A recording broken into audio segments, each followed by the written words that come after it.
साथीहरु आज मलेसियामा पानी परेर पुरै अँध्यारो भएको छ है। खोला उम्लेर है खतरा भएको छ।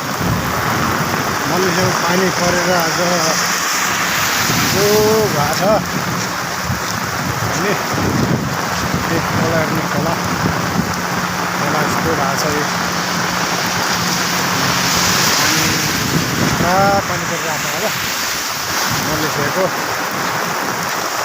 मौसम है।